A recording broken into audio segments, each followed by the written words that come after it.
맨발 걷기에 가장 최적의 장소는 바로 곳이라는 거 잊지 않으시면 좋겠습니다. 우리 지난 시간에는 맨발의 의미에 대해서 3가지 알아봤죠. 이번에는 맨발 걷기 처음 시작하시는 분들, 맨발 걷기는 이렇게 시작하세요 라는 의미로 아주 초보자도 쉽게 할 수 있는 맨발 걷기 매뉴얼에 대해서 알려드리도록 하겠습니다. 맨발 걷기는 어디서 하는 것이 가장 좋을까요? 제가 SNS 댓글로 가장 많이 받는 질문입니다. 큰 원칙부터 말씀드리면 내 발의 상태와 나의 체력 수준, 그리고 맨발 걷기 하는 목표에 따라서 달라집니다. 맨발 걷기를 할 때 가장 중요한 것은 내가 어떤 바닥을 선택하는가입니다.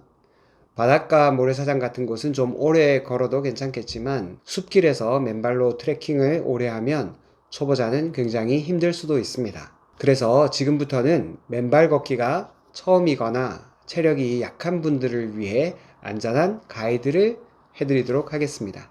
맨발 산책 난이도가 가장 낮은 단계부터 알려드릴 테니 처음 하시는 분들이라면 순서대로 적응해 나가시면 좋겠습니다. 첫 번째, 바닷가 모래사장.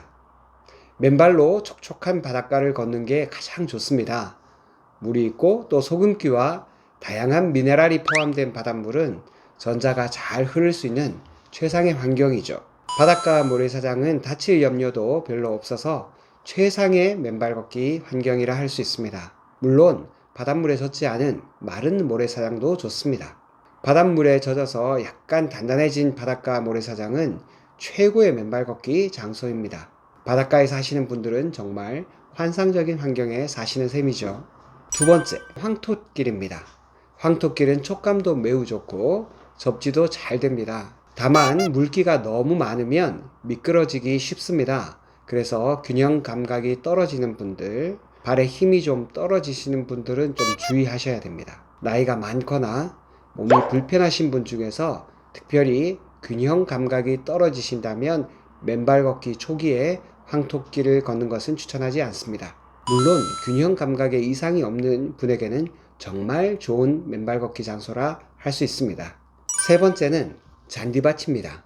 특히 비 오는 날 잔디밭은 제가 가장 좋아하는 맨발 걷기 장소입니다. 저는 비가 오는 날 또는 비가 온 뒤에 수성못 잔디 광장을 무척 좋아합니다. 접지도 잘 되지만 발바닥을 간지리는 그 느낌이 참 좋습니다. 잔디와 마치 장난을 치는 것 같은 그런 느낌 때문에 저는 잔디밭을 좋아합니다. 물론 공식적으로 잔디밭을 보호하느라고 금지해 놓은 곳은 피해야 되겠죠. 잔디밭을 말씀드리면 해충 같은 것, 특히 가을철에는 쯔쯔가무시와 같은 급성 감염병을 걱정하시는 분이 있습니다. 주로 풀밭에서 작업을 한다든지 한자리에 가만히 앉거나 누워서 오래 머무르게 된다면 해충에 물릴 가능성이 있죠. 그러나 걸어 다니면 물릴 확률이 매우 낮습니다. 희박한 확률이긴 하지만 그게 너무 걱정이 된다면 잔디밭에서는 맨발 걷기를 안 하시는 것이 차라리 좋겠죠. 꼭 잔디밭에서 하라는 법은 없습니다. 불안감을 억눌러 가면서 억지로 맨발 걷기를 할 필요는 없습니다. 맨발 걷기는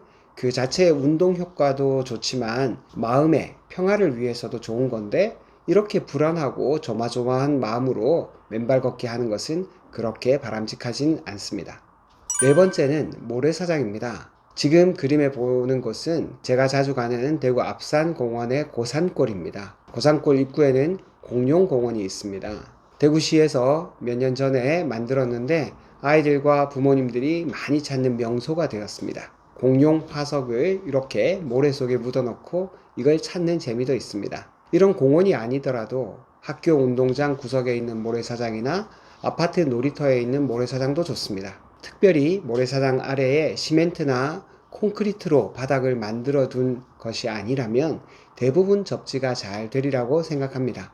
면역이 약한 분들도 다칠 염려가 별로 없고 안전하게 맨발 걷기를 하실 수 있습니다. 혹시라도 모래사장 안에 위험해 보이는 물건이 숨어 있다면 한 바퀴 돌면서 조심스럽게 탐색해 보시고 치운 후에 하시면 더 안전하겠죠? 다섯 번째는 흙길입니다. 흙길에는 마사토가 함께 깔려 있는 곳이 많습니다. 학교 운동장이나 공원 산책로에는 주로 흙바닥에 마사토를 같이 깔아둔 곳이 많습니다. 흙길은 어떤 흙을 쓰는가에 따라 바닥의 거친 정도가 무척 다양합니다. 마사토는 모래처럼 고운 것도 있지만 작은 자갈처럼 거친 것도 있습니다. 아주 부드러운 흙길에서부터 자갈이나 모래가 섞여 있는 흙길도 있기 때문에 자기 발바닥의 두께, 또 자신의 맨발 걷기 이력, 그리고 체력 수준에 맞게 적당한 흙길을 선택하시면 되겠습니다.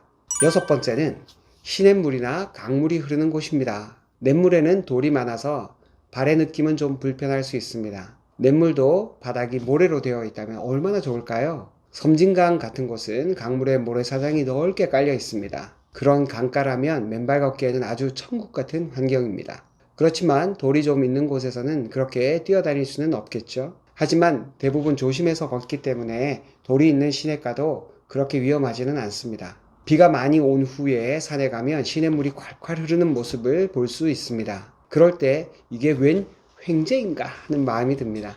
이제는 산에도 물이 많이 줄어들어서 이렇게 시원한 시냇물의 감촉을 마음껏 누릴 수 있는 기회가 그리 흔하진 않거든요. 1년에 몇 번 안 되는 귀한 기회이니까 비가 많이 온 다음 날에는 가까운 산에 가서 시냇물에 발을 한번 담가 보시는 것도 좋겠습니다. 일곱 번째는 숲길입니다. 나무가 있는 숲길에는 낙엽도 있고 크기가 제각각인 돌들도 많이 섞여 있습니다. 나무 뿌리가 튀어나온 곳도 있고 바닥이 굉장히 다채롭습니다. 낙엽이나 나무가 깔린 숲길에서는 원칙적으로는 접지가 되지 않습니다. 그러나 바닥이 낙엽으로만 완전히 다 덮여 있는 그런 길은 별로 없습니다. 낙엽들이 흙과 함께 뒤섞여 있기 때문에 숲길도 대체로 접지는 잘 됩니다. 저는 맨발로 걸은 지가 꽤 오래된 데다가 발바닥도 제가 좀 두껍거든요. 그래서 트레킹 할 때도 그냥 맨발로 하고 있습니다. 그 다채로운 자극을 통해 세상의 온갖 감각을 맛보는 경험이 저에게는 무척 소중합니다. 마지막 여덟 번째는 산길입니다.